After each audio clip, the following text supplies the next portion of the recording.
নৃশংস দানবীয় হত্যাকাণ্ড, মা নিজ দুই সন্তানকে জবাই করে মেরে ফেলল বাসার বডি দিয়ে। গাজীপুরের টঙ্গীতে মায়ের হাতে খুন হয় স্ক্রিনে দেওয়া এই দুটি সন্তান, একটি ছেলে আর একটি মেয়ে। অভিযুক্ত সালেহা তার নিজের অপরাধের লিখিত স্বীকৃতিমূলক জবানবন্দি দেন আদালতে।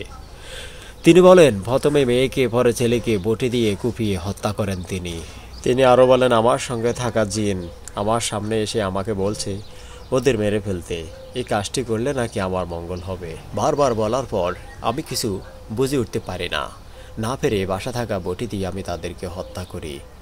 তিনি আরও বলেন, পরে যখন তার জ্ঞান ফিরে আসে তখন তিনি বুঝতে পারেন এই কাজটি করা তার মোটেও ঠিক হয়নি, তিনি ভুল করেছেন।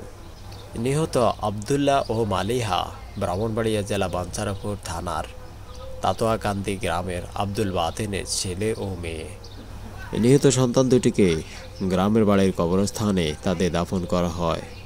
এদিকে সন্তান হারার বিয়োগ বেদনাতে বাবা পাগল পায়, তিনি কাঁদতে থাকেন তার সন্তানদের জন্য। এদিকে এই হত্যাকাণ্ডের বিষয়ে নিহতদের বাবা বাতেন বাদী হয়ে অজ্ঞাতনামা আসামি করে একটি হত্যা মামলা দায়ের করে।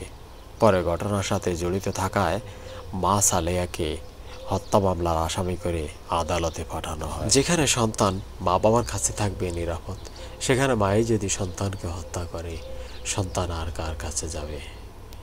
আখলাকুর রহমান আশিক ফেসবুক, আশিক ভাই ফেজ, আশিক ভাই 2.0 ইউটিউব চ্যানেল থেকে আমি আশিক।